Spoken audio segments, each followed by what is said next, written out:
एक मिनट यार, हम लोग न्यू ईयर सेलिब्रेट कर रहे हैं और वो भी बिना ड्रिंक्स के। मैं अभी लेके आता हूँ।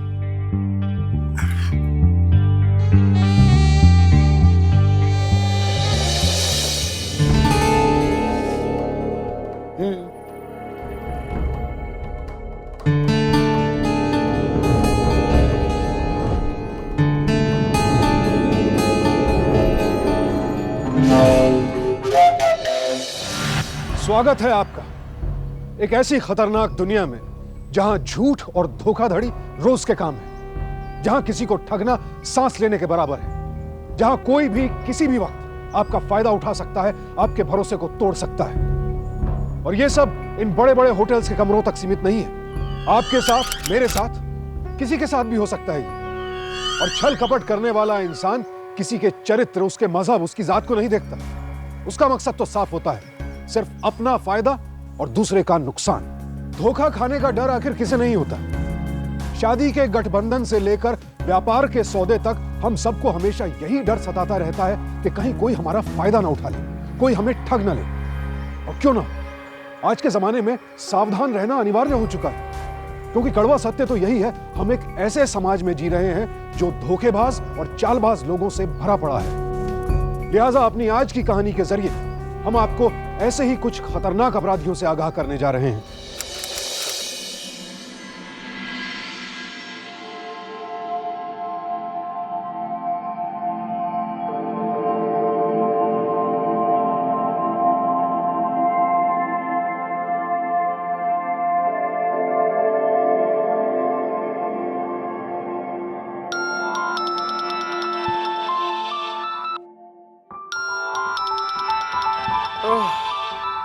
माँ का फोन। एक तो पहले ही तुम्हारे चक्कर में हम इतने लेट हो गए हैं। अब तुम्हें पता है माँ फोन करके इंट्रोगेशन शुरू कर देगी। तुम कहाँ हो, किसके साथ हो, क्या कर रहे हो? अरे आशीष, कहाँ थे तुम? किसके साथ थे? क्यों इतनी देर लगाई? हाँ, पता है वो आदमी आया था दवाइयों की डिलीवरी करने, प्रकाश जी को खुद जाना पड़ा। और दीपिका, ये तो बुद्धू का बुद्धू है, तुम तो समझ से काम लिया करो। माँ जी, ये देखिए, ये आपकी दवाई बड़ी मुश्किल से मिली है। ये जो आपका बुद्धू है ना, आपकी दवाई लिए बिना घर लौटने को तैयार ही नहीं था। बहुत ढूंढा तब जाके मिली है। वो सब तो ठीक है, लेकिन अब इस उम्र में तुम्हारे पापा इसकी दुकान संभाले, अच्छा थोड़ी ना लगता है। अरे हाँ हाँ मेरी माँ, हम अभी जाते हैं। दीपिका तुम चलो चलो, बाय। एक सेकंड। माँ जी, आपको मैं बताना ही भूल गई, परसों रात को खाना हमारे घर पे है, भूलिएगा मत। वो शादी की ढेर सारी बातें करनी है। हाँ, ठीक है। अब तुम लोग जल्दी जाओ। हाँ, बाय। कहाँ थे तुम दोनों इतनी देर? मैं और सरिता जी इतने परेशान हो गए थे, पता है तुम्हें? अरे पापा, ये आप ही के लिए टाई लेने गए थे हम। पर? अरे आपके पास एक भी ढंग की टाई नहीं है। ये सड़ी हुई टाई पहनेंगे संगीत में आप? हाँ बिना। ए मूंगा, क्या कर रहा है यहाँ पे तू? चल निकल। मूंगा अपनी पेमेंट लेने आया है, क्या कर रहा है यहाँ पर? अरे मूंगा, इसने आज मेरी बहुत मदद की है बॉक्सेस लगाने में। ये ले, चल। हो गया तेरा? चल निकल चल। हाँ ठीक है, जा रहा हूँ। Okay ma'am, bye. अरे निकले तो दूंगा, जा रहा चल। हूँ ना यार। अंकल, अरे इसे बुलाने की क्या जरूरत थी यहाँ पे? आप सिर्फ 1 साल से जानते, मैं इसे बचपन से जानता हूँ। इसकी नजर ठीक नहीं है, इससे जितना दूर रहो उतना कम है। आशीष, let it be, baby. अरे पर ये... अरे छोड़ो। अच्छा टेल मी वन थिंग, मैं भी बैलेंस शीट देख रहा था, उसमें जो डिलीवरी रेट्स लगाए हैं वो... अंकल, आपने चेक कर लिया ना, तो फिर ठीक ही होगा। मैं जरा चलता हूँ। अरे 5 मिनट ठहर, मैं छोड़ देता हूँ। अरे नहीं, मुझे बहुत देर हो रही है, मैं निकल लूंगा, बहुत जरूरी काम है मेरा। मेरी बात सुन आशीष।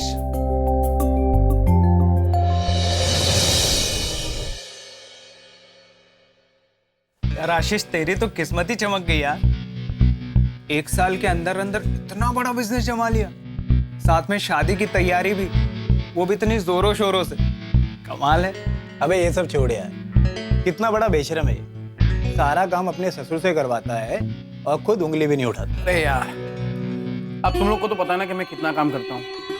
अब उसकी बेटी को संभालना ये आसान काम है क्या? अरे सर।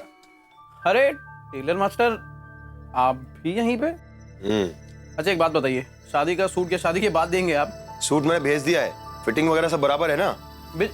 भिजवा दिया था? कब भिजवा दिया था भाई? अरे वो दीपिका मैम का आदमी।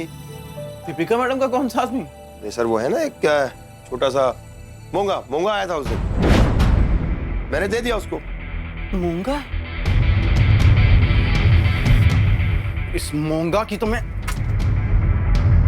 मास्टर अब बैठ लेना। अरे नहीं अरे एक पैक मास्टर जी। ये मूंगा का क्या चक्कर है? मैंने तुम्हें कितनी बार कहा है कि तुम मुझसे दूर रहा करो, तुम क्यों उसके साथ रहती हो? इस वक्त यहाँ क्या कर रहे हो? तुम ऐसे मैं हमेशा सोचती थी तुम और मैं अकेले दोपहर का वक्त शॉप में, कोई भी आ सकता है। How exciting. तुमने पी हुई है? वो ये था तुम्हारा जरूरी काम?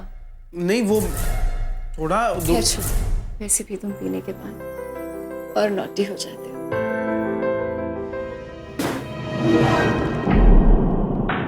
ये बिल्ली भी ना बस एक बार हाथ लग जाए छोड़ूंगी नहीं इसे। Are you sure बिल्ली थी?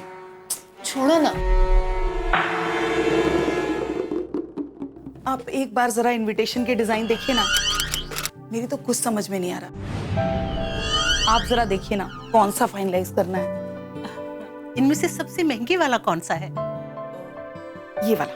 ये वाला? तो फिर ठीक है, इसे फाइनल करते हैं। अरे भी शर्मा खानदान की शान का सवाल है, कोई कसर नहीं रहनी चाहिए। रीता जी पर ये कैटरर्स, माय गॉड, आजकल बड़े महंगे हो गए हैं, 1000 rupees per plate. Prakash ji, मेरे बेटे की शादी है, मुझे तो सबसे स्वादिष्ट और सबसे वैरायटी में खाना बनाने वाला कैटरर चाहिए, चाहे 1500 रुपए प्लेट ही क्यों ना हो। इसके पापा भी जब ऊपर से देखेंगे तो वो भी खुश होंगे। देखिए ना आशीष जी को, 2 सेकंड नहीं रह सकते दीपिका के बिना। लगता है बहुत याद आ रही है। हाँ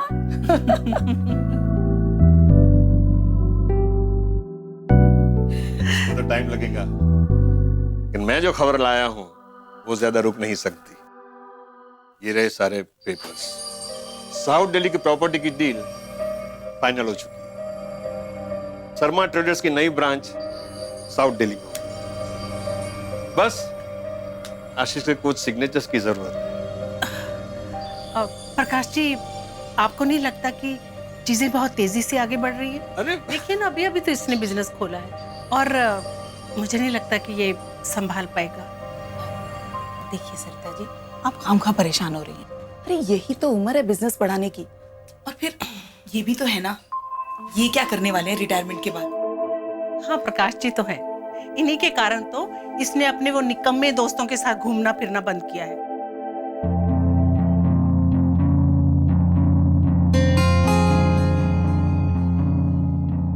आशीष,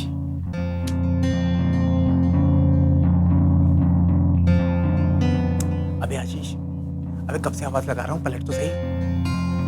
क्या बोल रहे तुम? पिया हुआ है क्या? अरे वो दीपिका भाभी के साथ तू ही है ना?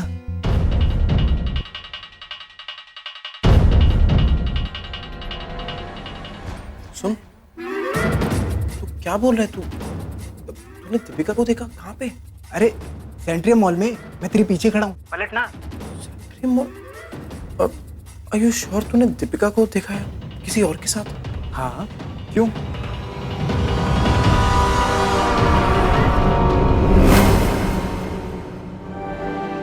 माँ, मेरी तबीयत कुछ ठीक नहीं है, मैं निकलता हूँ। लेकिन क्या हुआ? तो सही।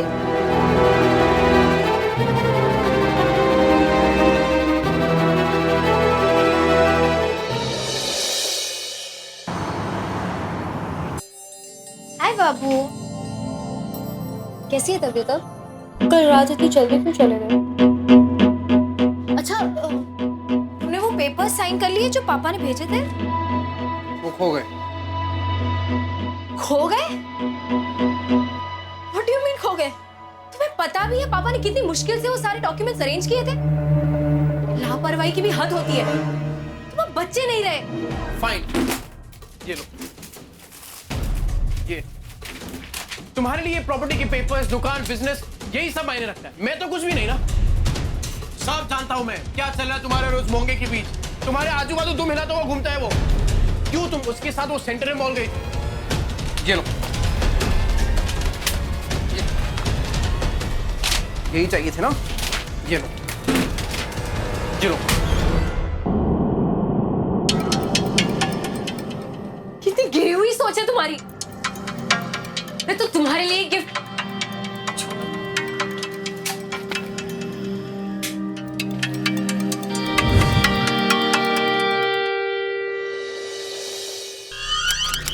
अरे ये दीपिका नहीं दिखाई दे रही है आजकल। आशीष जरा फोन तो मिला उसे। पहले तो रोज आती थी, अब 2 दिन हो गए आई ही नहीं। कुछ भी बोलो, उसके बगैर मन नहीं लगता। वैसे ना एक ही अच्छा काम किया तूने अपनी जिंदगी में। दीपिका जैसी लड़की को शादी के लिए मना लिया। भगवान का शुक्र मनाओ, मान गई वो। अरे अब कहाँ जा रहा है? दीपिका से मिलने।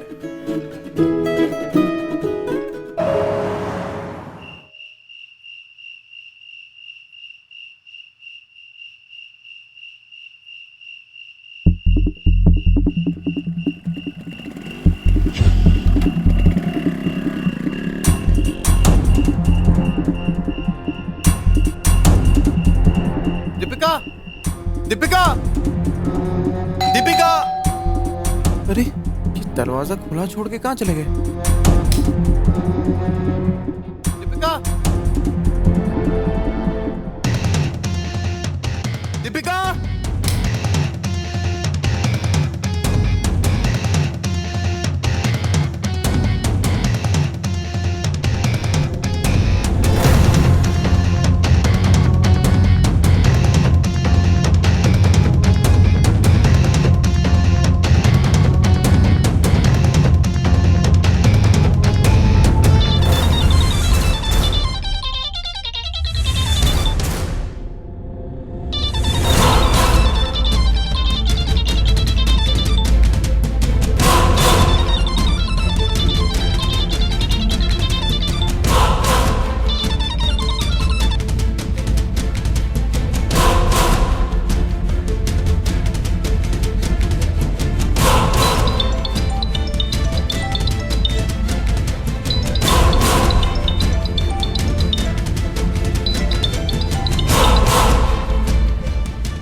जी का फोन भी यहीं पे।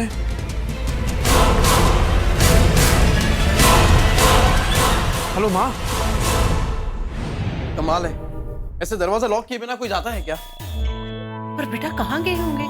सब ठीक तो है? अरे माँ, कहीं भी गए हो बता के तो जाना चाहिए था।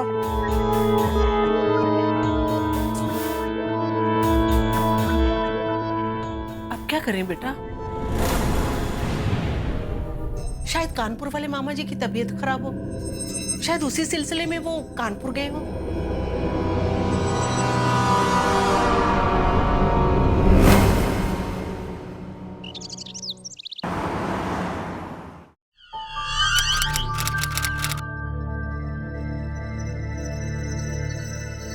आशीष, आशीष बेटा चलो उठो, घर चलते हैं।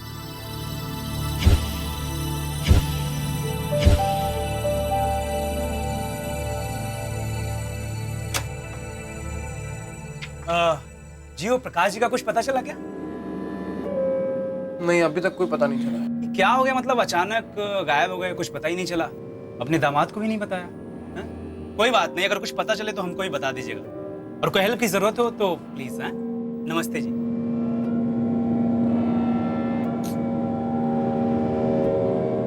चलो।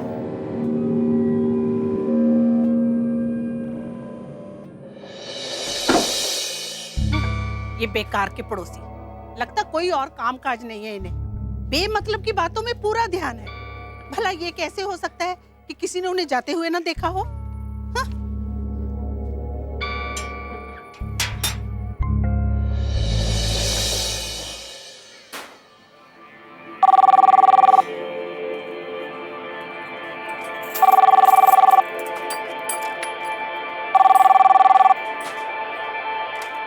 हेलो। अरे बॉस कहाँ हो? दुकान क्यों बंद है? हम लोग डिलीवरी करने आए हैं। क्या करना है दवाइयों का? ठीक है, मैं 2 मिनट में फोन करता हूँ। माँ, दुकान की चाबी दो। दुकान की चाबी वो तो कल प्रकाश जी ले गए थे। ठीक है, फिर मैं फोन करके डिलीवरी वाले को मना कर देता हूँ। अरे जब अंकल को ही नहीं पड़ी है तो फिर क्या हो? कम से कम एक फोन करके इन्फॉर्म तो कर देते। अरे 1 मिनट, वो अपना फोन छोड़ के गए हैं ना। हाँ तो किसी ना किसी रिश्तेदार का नंबर तो होगा ना उसमें। 1 मिनट। इतनी बातें करते थे वो अपने रिश्तेदारों की। ये देखो, पेपर वाले तक का नंबर है। मामा चाचा किसी का नंबर नहीं है। मैं कह रही हूँ कुछ तो गड़बड़ है। किसी ने उनके साथ बहुत गलत किया है। बेचारी दीपिका पता नहीं किस हाल में होगी।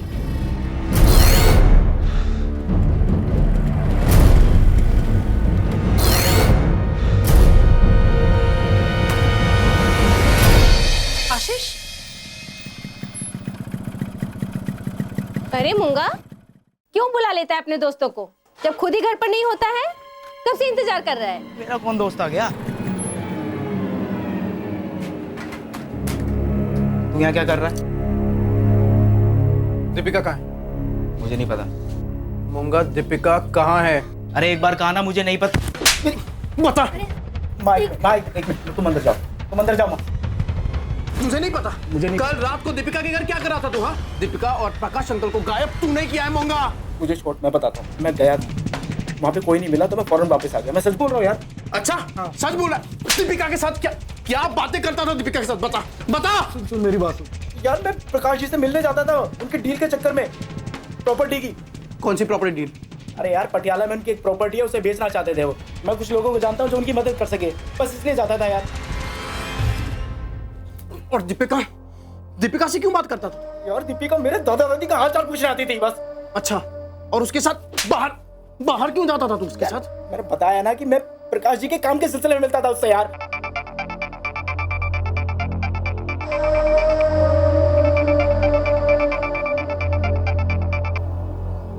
रुक मैं छोड़ूंगा नहीं तेरे को।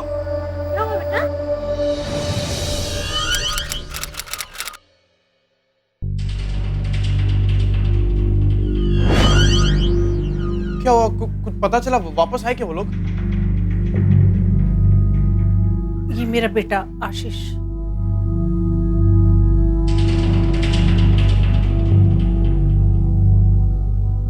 यही है जिसकी शादी दीपिका से होने वाली थी। मैंने सोचा चलो मैं ही पुलिस को बुला लेता हूँ। मतलब इतनी देर हो चुकी है, अभी तक उनका कुछ पता ही नहीं है। तो जब तुम कल आए तो तुम्हें दरवाजा खुला मिला। उस लड़की से तुम्हारी लड़ाई हुई थी? नहीं, ऐसी तो कोई बात नहीं यार। अब क्या कहना चाह रहे हैं? सोच लो, कुछ छुपा तो नहीं रहे हो ना? नहीं, मैं जब कोई अपना हमसे दूर चला जाता है तो दिल पर क्या बीतती है इसे शब्दों में बयान करना मुश्किल हो जाता है। लेकिन फर्ज कीजिए, अगर आपको यह भी ना पता हो कि दूर जाने वाला गया है तो कहां गया है, जीवित भी है या नहीं, सुरक्षित है या फिर खतरे में है, तो आपका क्या हाल होगा? आशीष का भी कुछ ऐसा ही हाल था और इन सवालों के जवाब पाने के लिए अब वो कुछ भी करने को तैयार था। जो लोग गायब थे उन पर क्या बीत रही थी इसका तो हम अनुमान ही लगा सकते हैं, लेकिन आशीष पर जो गुजर रही थी वो साफ जाहिर था। न जाने कितने ही सवाल उठ रहे थे उसके जहन में। एक पूरा परिवार अचानक रातों रात कैसे गायब हो गया? कहां चले गए? क्या कोई जरूरी काम आ गया था या कहीं उनके साथ कोई जबरदस्ती तो नहीं की गई? कहां होंगे, किस हाल में होंगे? सवाल बहुत थे, लेकिन पुलिस के पास फिलहाल एक ही जवाब था कि उन्हें कुछ पता नहीं। मैं कह रहा हूँ ये आशीष जो लड़का है मुझे कुछ ठीक नहीं लगता है। इसी ने कुछ किया होगा। अरे वही तो, 1 साल पहले की तो बात है। पूरा दिन यही घूमता रहता था लड़कियों के आगे पीछे। लेकिन यार कुछ भी कह ले, ये माँ बेटे ने मिलकर पूरे परिवार को क्या फंसाया है। सही बोल रहा है। शुरू से बताओ, तुम्हारी आखिरी बार उनसे कब बात हुई थी? 3 दिन हो गए गायब।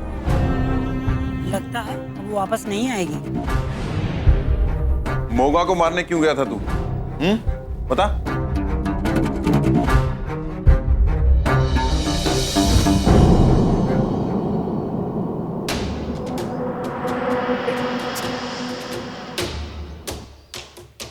बेटा, क्या ये? चलो नीचे उतरो। मैं नहीं उतरूंगा, ये मेरी गाड़ी है। मैं यहाँ पे आ रहा हूँ, मेरी गाड़ी है। पापा कहाँ हैं? पापा यहीं पे। पापा, पापा, यहाँ पे आओ, इनको देखो। क्या हुआ बेटा? भाई साहब आपका बेटा ये? जी हाँ। अरे देखिए ना कैसे गाड़ी के ऊपर चढ़ा हुआ है मेरी। तुम्हारी गाड़ी? अच्छा, आप आशीष शर्मा हैं। नमस्ते जी। जी नमस्ते। मैं गाड़ी की डिलीवरी के लिए आया था। डिलीवरी? जी हाँ, ये गाड़ी मैंने खरीदी है और आज की डेट दी थी डिलीवरी की। आपने खरीदी है? बकवास कर रहे हो क्या? चलो निकलो यहाँ से। अरे ऐसे कैसे निकल जाएं? पूरे पैसे दिए और पूरे पेपर भी है मेरे पास।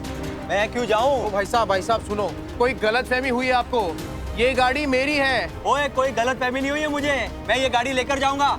सुन, वैसे दिमाग बहुत खराब है। चल निकल यहाँ। चल अरे, जा यहाँ से। अरे, चल जा। मैंने प्रकाश जी को बोला था कि पेमेंट के वक्त ही मुझे डिलीवरी चाहिए, लेकिन उन्होंने कहा 2 दिन रुक जाओ। प्रकाश जी, ये गाड़ी प्रकाश जी ने बेची आपको? और नहीं तो क्या, पूरा पेमेंट दिया, मैं तो ये गाड़ी लेकर ही जाऊंगा।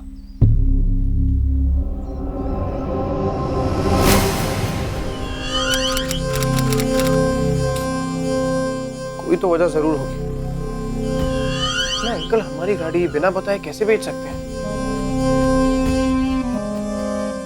एक मिनट, अब याद आया मुझे। मम्मी, अरे मैं अंकल को कुछ मर्सिडीज की फोटोज दिखा रहा था। अरे शायद शादी में मुझे वो गाड़ी गिफ्ट करना चाहते, इसीलिए हमारी गाड़ी बेच दी हो। हाँ, पर फिर भी गाड़ी बेचने से पहले बताना तो चाहिए था ना। एक तो खुद गायब है, ऊपर से दुकान बंद है, शादी की तैयारियां चल रही हैं। उन्हें एक बार भी ख्याल नहीं आया कि एक फोन ही कर ले सरिता को, ऐसी भी क्या इमरजेंसी।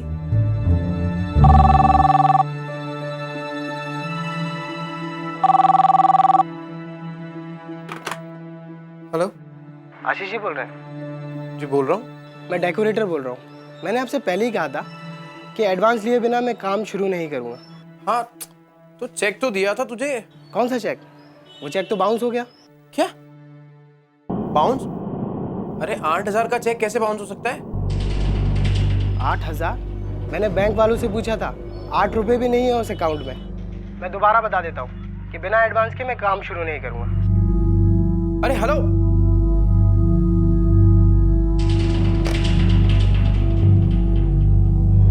हो सकता है अंकल ने पैसे किसी और अकाउंट में ट्रांसफर किए हो। किसका फोन था?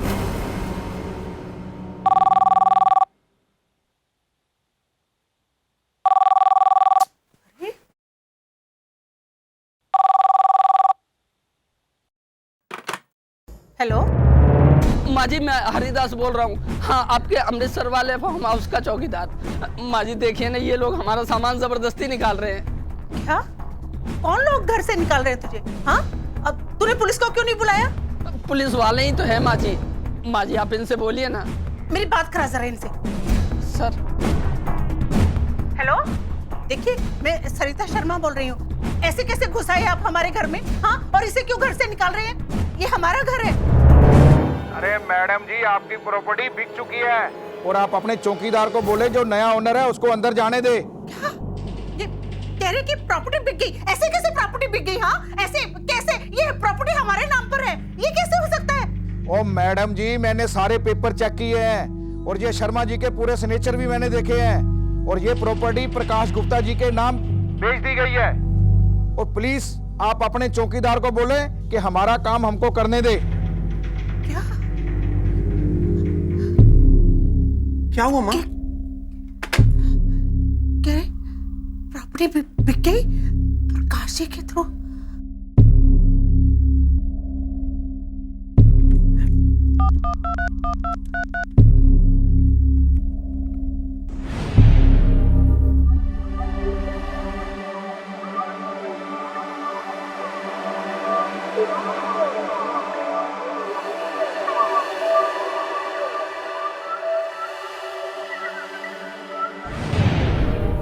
घर तो बिक चुका है। ज्यादा से ज्यादा 10 दिन में पोजीशन हो जाना चाहिए। ठीक है? ठीक है मैम, सिग्नेचर तो बिल्कुल परफेक्ट है और आशीष सर ने खुद power of attorney Prakash sir को सौंपी थी।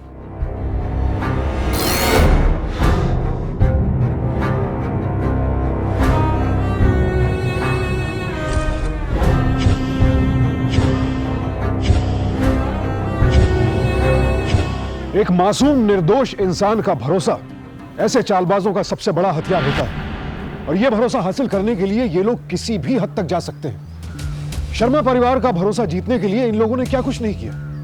1 साल तक उनके साथ रहे, बुरे वक्त में उनकी मदद की, सुख दुख में उनका साथ दिया, यहां तक कि उनके परिवार के साथ अपने परिवार का नाम जोड़ने का ढोंग तक रचाया। ऐसे में तो शायद आप और मैं भी इन लोगों का विश्वास कर लेते, पर क्या इसका मतलब यह है कि किसी पर भी भरोसा करना गुनाह हो गया है? क्या हम किसी अजनबी से दोस्ती और इंसानियत की उम्मीद ही नहीं रख सकते? जी नहीं, ऐसा नहीं है। लेकिन आज के दौर में सचेत रहना और सावधानी से काम लेना ही हमारे हित में है। विश्वास गलत नहीं है, लेकिन अंधविश्वास महंगा पड़ता है। और धीरे धीरे आशीष और उसकी मां भी अब यह बात समझने लगे थे।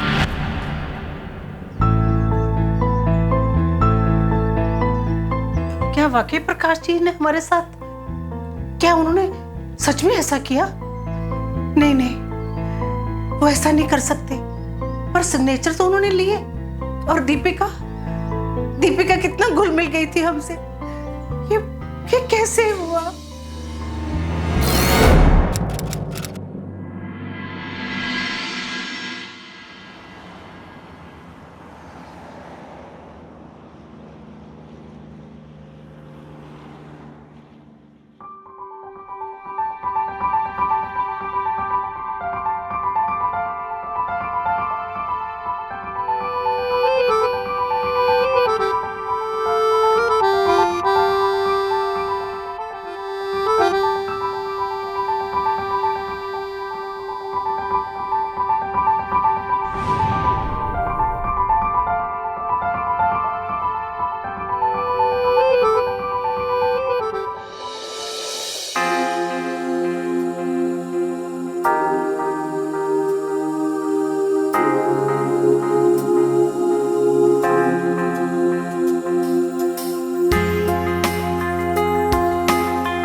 Thank you.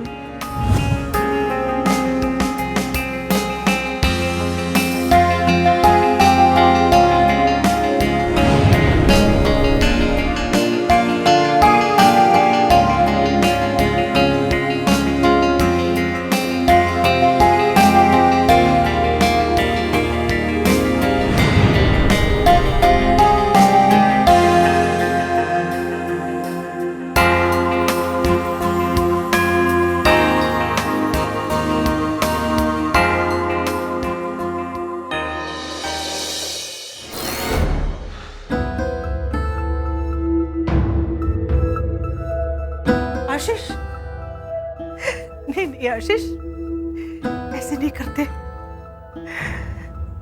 हौसला रखो, सब ठीक हो जाएगा।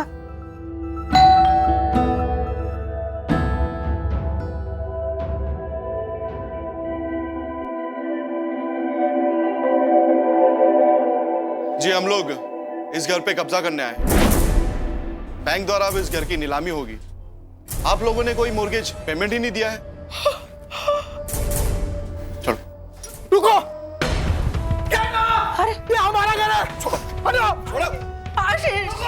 आशीष बेटा, हटो। ये हमारा।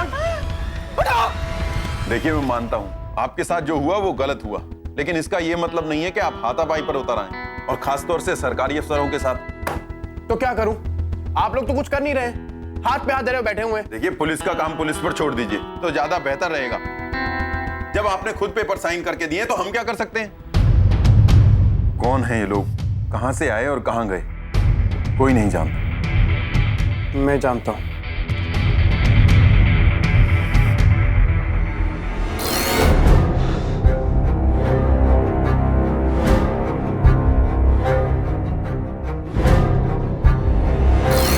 ये आईडी नकली हो सकते हैं।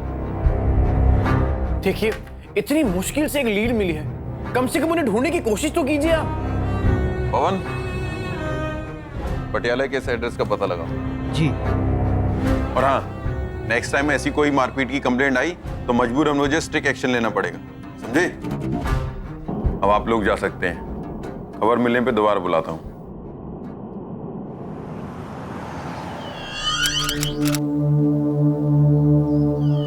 अरे क्या माँ जी, ये घिसी पिटी कुर्सी, ये तो चढ़ाने उतारने में टूट जाएगा, रहने दीजिए इसको। अरे ऐसे कैसे रहने दे, ये कुर्सी तो मेरे पति की है, ये लैंप पोस्ट मुझे शादी में मिला था।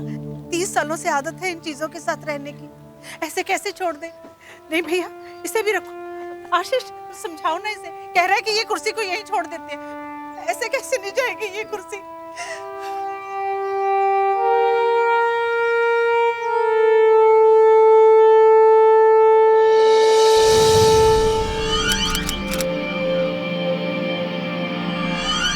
संभाल के आ। अरे तोड़ दी। अरे माँ जी, कहा था ना टूट जाएगी।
पानी भरने के लिए ना काफी दूर तक जाना पड़ता है और लाइन भी काफी थी। मैंने सोचा मैं शाम को वापस आके पानी भर लूंगा। वापस आके? तू जा कहाँ रहा है? वो मैंने ना यहाँ पे एक पोस्टर देखा कि उन्हें सेल्समैन चाहिए वो क्रेडिट कार्ड बेचने के लिए। सोच रहा हूँ कि इंटरव्यू दे आऊँ। इस उम्र में ऐसी नौकरी? इसके पहले क्या कर रहे थे आप? मैं एक छोटा सा बिजनेस करता था। क्या हुआ उस छोटे से बिजनेस का? फाइनेंशियल रीजंस की वजह से उन्हें बंद करना पड़ा। हमारा बिजनेस तो ठप नहीं करा दोगे ना? लगता है कोई इंपॉर्टेंट कॉल आ रहा है, बाहर जाके बात कर लिए।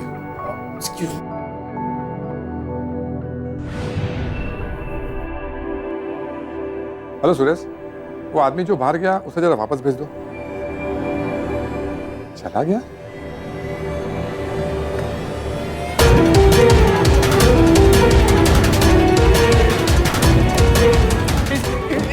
इंस्पेक्टर साहब कहाँ है? प्रकाश अंकल मिल गए, कहाँ है वो?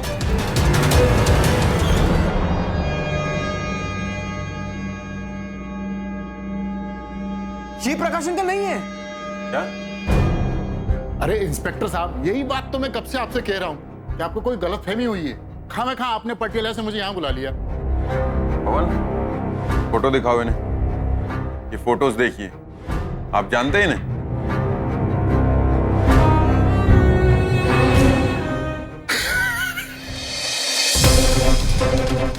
क्या हुआ? सब समझ में आ गया।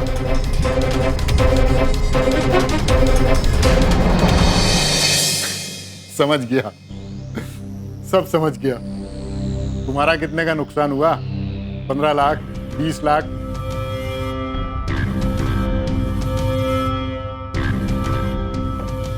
हमने भी 20 लाख की जमीन खोई, जिंदगी भर मेहनत करके एक एक पाई जोड़ जोड़ के जमीन खरीदी थी। सब साफ, एक कौड़ी नहीं छोड़ी उन लोगों ने। मेरे बेटे रोहन को मोहल्ले में कौन नहीं जानता था? हीरो था, हीरो। पढ़ने लिखने में टॉपर, बोर्ड एग्जाम में टॉपर, आईआईटी में टॉपर।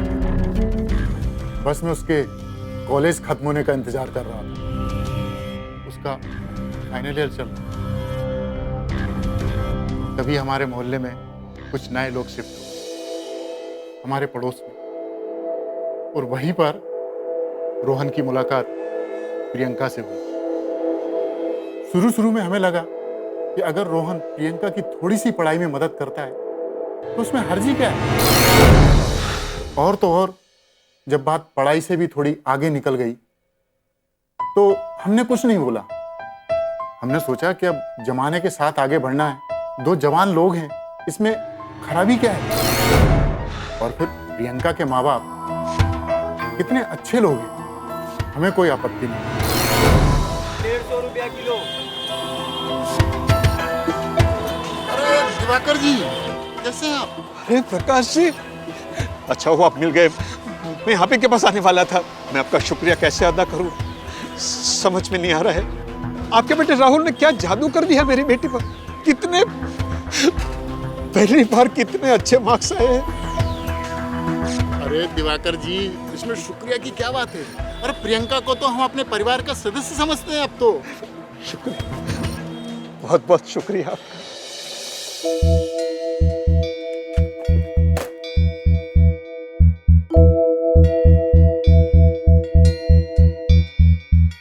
अरे प्रियंका बेटी, ये क्या कर रही हो?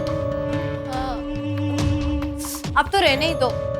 इतनी सारी फाइल्स, आप अपना कमरा कितना गंदा रखते हो सच्ची। इसलिए ना मैं ये सारी चीजें ठीक कर रही हूं। प्रियंका,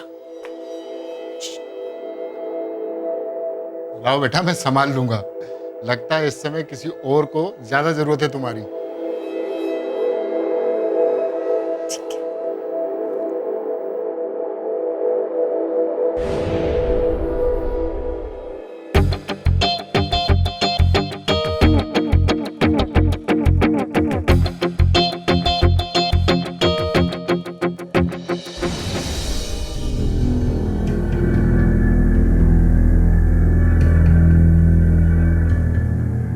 अरे रोहन, क्या हुआ? परेशान लग रहे हो? पापा, कल नए प्लॉट की भूमि पूजा है, तो मैंने सोचा कि अंकल और प्रियंका दोनों को साथ में इनवाइट कर देता हूँ, पर दोनों में से कोई फोन ही नहीं उठा रहा। तुम खामखा टेंशन ले रहे हो। उन्हें तो पता ही है कल पूजा है, वो जरूर आएंगे। तुम बस अपनी पढ़ाई पर ध्यान दो। जी पापा। अन्तः गणपति गुंग हवामहे प्रियाणान्त्वः प्रियपति गुंग। यजमान लोग आइए, देवताओं का उत्तर पूजन कीजिए।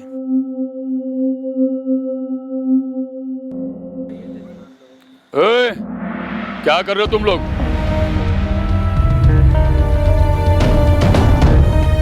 ये जमीन हमारी है। तुम्हारी जमीन? दिमाग तो ठीक है तुम्हारा। मैंने सारी जिंदगी की कमाई लगाकर ये जमीन खरीदी है। जब मैंने ये जमीन बेची नहीं तो आपने खरीदी कैसे? अरे पूरे 20 लाख रुपए दिए हैं मैंने इस जमीन को खरीदने के लिए।